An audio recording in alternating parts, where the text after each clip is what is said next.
Welcome back, boys and girls. Let's try this again now that I am finally dry and in a better mood than I was at 4:45 in a Walmart parking lot with a dead car. Here's what happened. That little, come here, this little battery pack I have that the company was not happy with their video. I left it plugged in, just like I have here. There, and I was so nervous and frantic and stressed out about sleeping in my car for the first time that I had stuff everywhere and I forgot that it was there. So I went to bed and the little battery drained the big battery. So I had the windows down because it was kind of warm and it started to pour, and I jump in the front seat and I'm turning that key and nothing. It didn't even like nothing.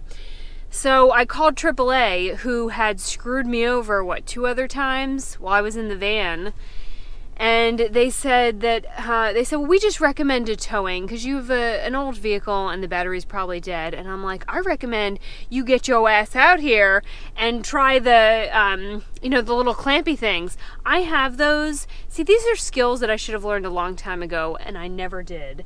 I have those. I do not really know how to use them. Anything with electricity scares the piss out of me. So, but it was 4:30 in the morning and it's pouring rain. So there's nobody walking around in Walmart. There weren't even people in Walmart shooting drugs nearby who I could ask, and that I can usually count on. So I was just SOL, and I had a huge meeting that morning that I had to be on time for. So it was like the perfect storm, or we'll call it a typical day in my life.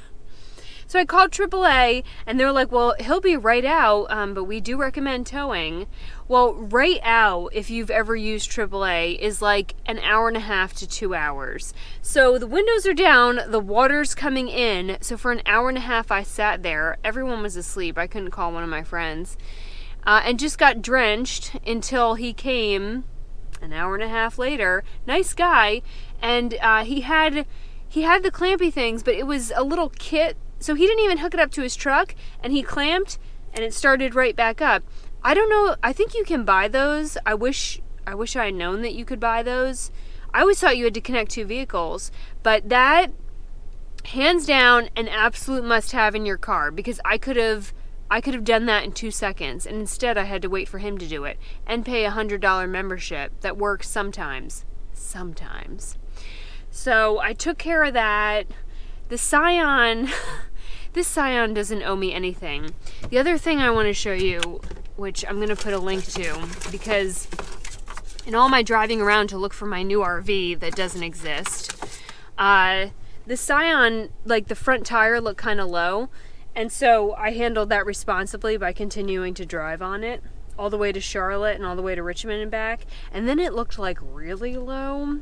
So I took a closer look and I saw a screw in it, so it was flat. But this kit right here, this looks like, and this also doubles as a Ninja Jinja shanking device. But what you do is, and again, I'll put a link to this below. It's like $11, the greatest thing in the world. You pull the screw out, you have shh, and then you jab this into the tire and like run it back and forth with all your strength, and it bores a hole that is as thick as this, right? Then there's like this gooey putty stuff. You put the gooey putty stuff at the end of this and jab it in the tire. Like if you have any rage any like unresolved childhood issues, you're gonna work them all out doing this. I promise. Because I had to do it on the side of the road for the Scion. So you put the putty on this, you jab it in the tire, think about your exes, think about the pony you never got when you were a kid. And then when you pull it out, it seals the tire. Now, according to the instructions, you're not supposed to keep driving around on that tire with a plug in it, but everybody does. So, plugged it up, got the compressor. I highly recommend in your vehicle, in your RV, in your van, whatever the hell you drive, horse and buggy, a mobile, portable air compressor. And rather than using the manual, like pressure level gauge, you just plug it on there. It will tell you what your pressure is right now, and then you read on the tire what it should be. You just set them, and it will fill the tire. You don't have to get it towed, nothing. Saved my ass. You can be sure that a portable air compressor and one of those little jump kits are going to be in the future war wagon whenever the hell I find it. So anyway, he started up the van. I got to my meeting. I am going to do a whole separate video on what that meeting is because it's a huge deal to me, and I'm not bullshitting or being sarcastic or funny. Like, this is a big deal for me. And it's going to be a really unique thing for all of you too, because not many people get to see behind the scenes of this sort of thing. But it deserves its own video. The next thing that happens is I saved up all my pennies through working with these badasses in Washington, D.C., and you all to finally get like a big girl camera.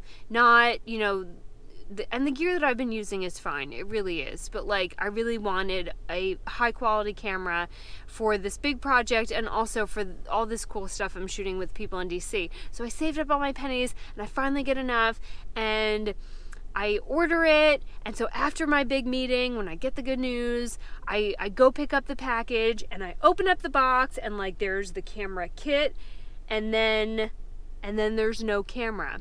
There's no camera in the box. Where the fuck is the camera?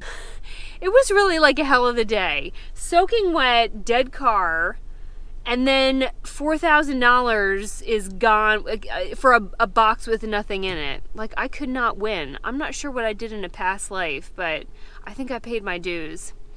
Anyway, so it's been a couple days in the Scion, living in the Scion, and I will tell you, for all of you who are obsessed with stealth parking, you can't get any more stealthy than just your regular passenger vehicle. I've said this before, I do not think that vans are stealth anymore because they are so popular. So popular. And van people tend to park around other van people, so then it's even more obvious. There are a couple things that are really worth mentioning. So this is kind of like the date. I don't even know if you can see back there. It's so dark, but the curtains have been great for blocking out light. However, the Velcro did not work, like, at all. And in the van, I didn't have windows, so it was pitch black in the van. Like, I could have slept till noon every single day. It was just, like, very cavey in there. In the car, there's so many windows, and parking lot lights are so very bright that it's been difficult sleeping, even though these are blackout windows, and the Velcro keeps falling down. So I've had to staple gun. I bought a staple gun, and every night before I go to bed, I reinforce the staples that are holding up the blackout curtains because it just won't stay up. Plus, like, if you move even a little, it'll pull and yank it down. So it's been really difficult. I'm on 3 nights of a really shitty sleep. I also have to go get some kind of foam pad or something. I put down a bunch of blankets and I thought, oh, that's enough, layering between me and the folded down seat. Oh no. Like, I wake up every morning like Quasimodo. Like, I'm all like twisted and sore and achy because the surface is so damn hard. So I gotta go get some kind of mattress pad or something. And then, where's this? I will say, I'm not gonna reach for the blanket, but whatever, like the fluffiest pillows and blankets, get them all, because as comfy as you can make it back there. The Scion is very small. Like, I'm small, but I have to like curl up in a ball, and I can't fully extend. And so I mean, I got like my big fluffy comforter. Last night it got down to 39 degrees. And I say all the time on this channel, like, I am not a cold weather person. I do not have the body insulation to endure it. I hate it, but it is so much easier to sleep in a vehicle, van and car, when it's cold than when it's hot. Like, remarkably different, because I got my sweatpants on, I got my Tinkerbell bathrobe, I put my winter hat on, and then I like burrowed down, curled up in a ball, and I managed to get some sleep last night. And what I've been doing is trying to stay up late. So I'll go to the gym, Anytime Fitness or Planet Fitness. Those people don't owe me anything. Like, I've squeezed everything out of a membership you possibly can. And I just walked on the treadmill for like 2 hours to get my body heat back up. And then took a shower, got all nice and warm, blow dried my hair all nice and toasty, put on all those layers, and then jumped in the car. And then by 6:30, the sun was coming up. When the sun hits the blackout curtains, the black color absorbs more heat, and so it actually got kind of like toasty in there in the morning. So I only had to get through like 4.5 hours of 39 degrees. Hashtag car life. Honestly, the gym membership is key. It was key in the van, and a 24-hour Anytime Fitness, Planet Fitness, anything that you've got, whatever you're driving in, because at night I can take my toiletry bag and brush my teeth, wash my face, get my pajamas on. We have a little Keurig at my Anytime Fitness, and I get a little cup of tea and hop in here and just make the best out of it. So it's totally doable. If you are in a financial situation, or if you are in a domestic abuse situation, or just not any good situation, you can pull this off. If I can do it, you can do it. No excuses. And then this thing has been kind of essential. It looks like a smoke detector. It's not. I cleaned the Scion like I've never cleaned before, and every day I get rid of, my dirty clothes, and the sheets are washed, but still, like, you have a lot of stuff in a very small, poorly ventilated space, and it can just like get kind of stale smelling in here. So this is an odor absorber. I'll put a link to these too, and it just keeps it from getting like, there's been times where I'm sure that you just haven't cleaned your car in a while, or you leave a gym bag in there and it just gets like, so other than that, like, the biggest pain in the ass has been just having to drive back and forth to the storage unit. I have to cook out of the storage unit, and I have to every day go get clothes out of it because I have nowhere to keep anything. If I put stuff back there, I'm going to have nowhere to sleep. So if you're going to live out of your car, I don't recommend doing it in a compact car that's like the size of a dreidel. No.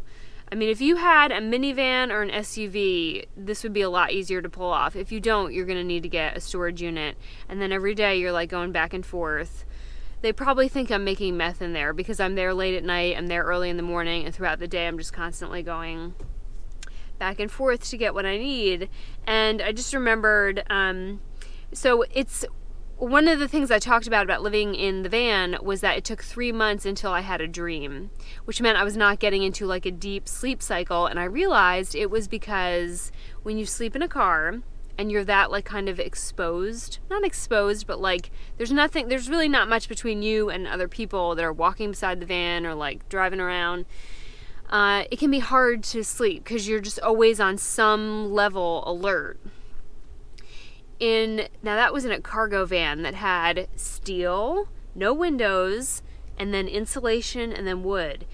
The Scion, it is so loud in here at nighttime. And of course, every time you hear a noise, you think you're about to be towed. So, not last night, but the night before, I found a parking lot where there was no signs that said I couldn't park there, and there was nobody else in there. And I finally like stapled everything up and like got in bed. And then one of those parking lot Zambonis, like the clean up the parking lot, it's like a machine they drive around.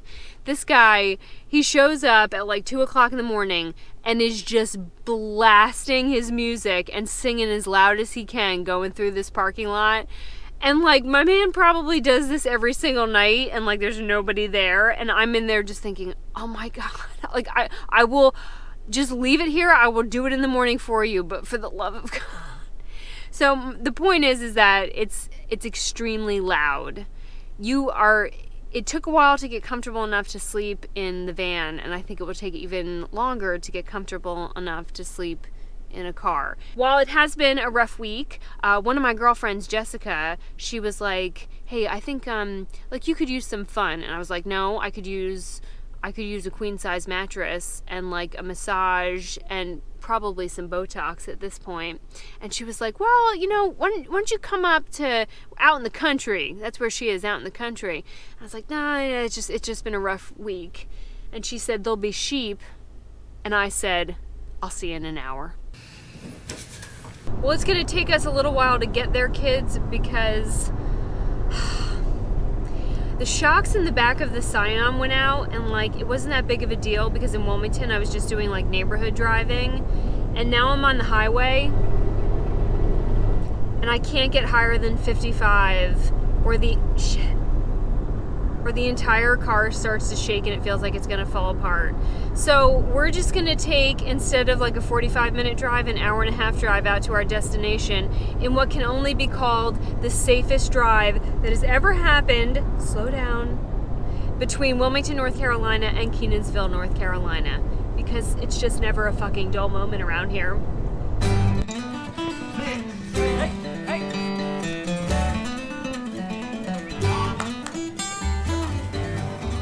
Now this place should look familiar because a couple weeks ago we were here for the goat show. Well, now we're back, ladies and gentlemen, for our very first mutton bustin'. Mutton bustin' is country talk for saying we're gonna put our children on the back of a sheep and watch that thing go buck wild.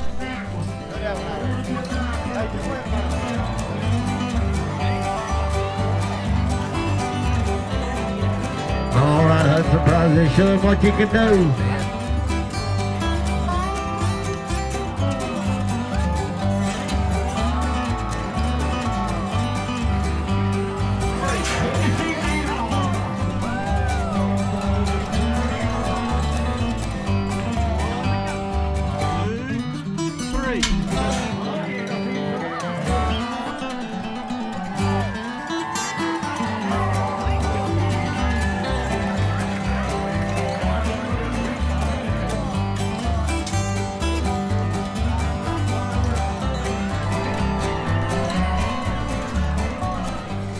Was born on a sheep. You have to grab onto the sheep's fur and wrap your legs around the sheep.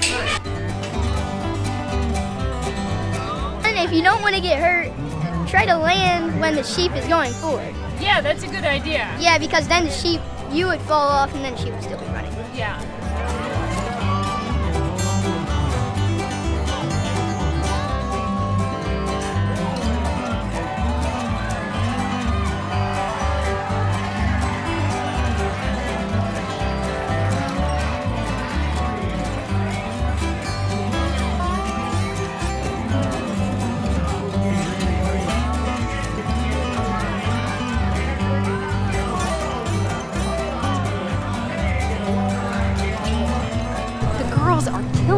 It's your first time?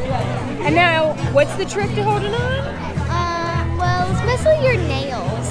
And so, what do you have? I don't have long nails, but I really grab on them really tight. Can I see? Little nails. I just roll over when I Fierce.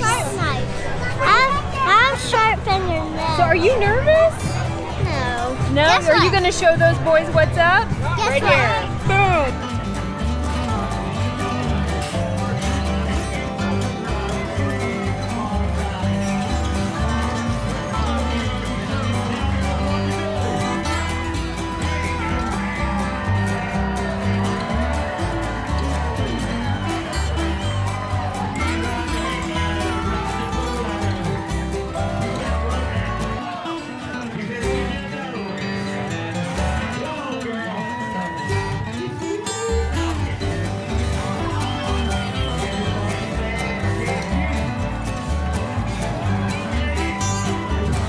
My girl was up there knitting a sweater.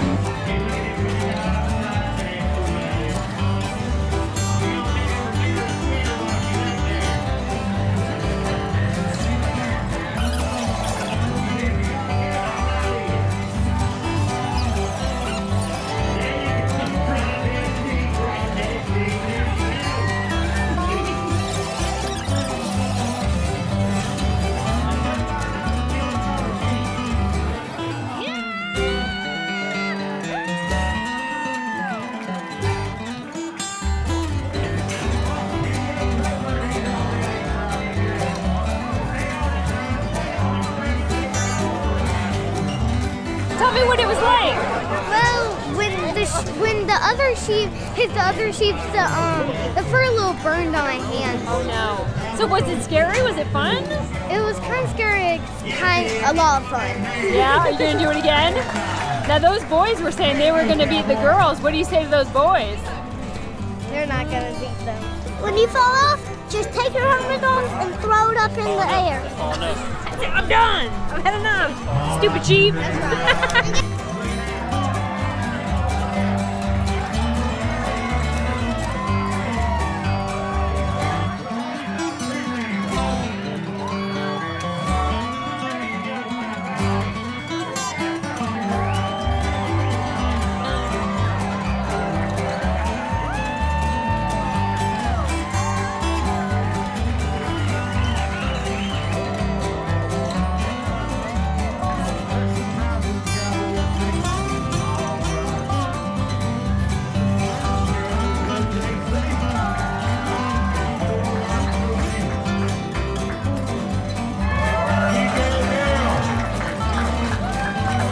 How about that? The cowgirls do it for the cowboys. That, what do you think?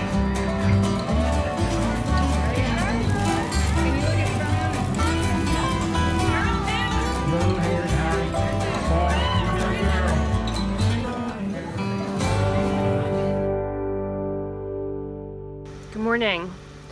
Day 4 in the Scion, and the fucking battery's dead again. More important if it's You know how I always talk about my amazing friends?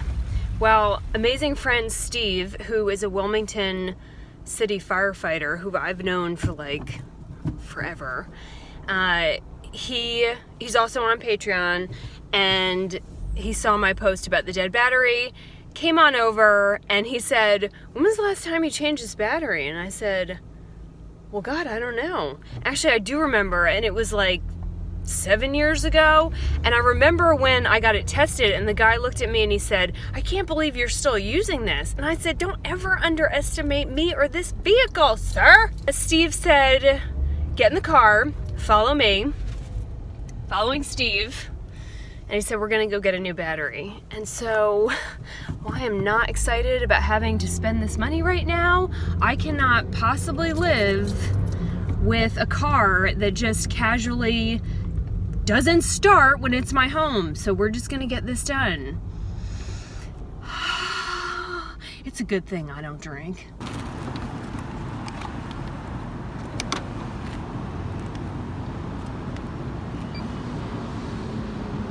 The issue is not the battery, to my shock. The issue is that the alternator actually let out a puff of smoke and is dead/dying. And so the alternator's not charging the battery. So we actually had to have the conversation about what would happen if my car caught on fire. The tires, now I knew the tires needed replacing, but we then had the discussion about tire blowouts because they're that old. And they don't think that the shock in the back is busted, which I thought it was. They think that it's the wheel bearing, which is really unsafe to drive in. So the moral of the story is that my car, my old clunker car that was just my grocery getter, which is now also my home, is not safe to drive anymore. Awesome. Since I just needed that stupid Scion for one more day until tomorrow at Jesus 030, I have to get on a plane to fly to the other side of the country to meet up with my buddies at this company in DC who I've been working with. I fought the guy at the auto store, and I fought my friend Steve, and I fought JB, who you all have met plenty of times, and I was like, I just need it for tomorrow. It was deemed like totally unsafe to drive. Totally unsafe. I can't believe I drove it 2 hours last night on the highway all the way up to go see sheep. I mean, I swear my guardian angel is just up there going, So, through very good guidance of friends and a very fed up man at AutoZone or whatever it was, I got a rental car that I paid way too much money for. And all my stuff is now crammed in the back of this. And the thing that I have to look forward to is that for the next week, I will be with people who I adore, even though we're going to Idaho. I'm not sure why the office can't be in Hawaii, but it's not. And the total badass buddy of mine, who's the CEO of this company, whose name rhymes with Deborah, I asked her, I said, hey, remember that time you put me on a first class or business class flight? And I said that, like, it was a real treat, but, like, it's just too much. I don't belong up there. Do you think I could have that again? And she said yes. And when I get on that plane, I'm going to sleep from here to Boise because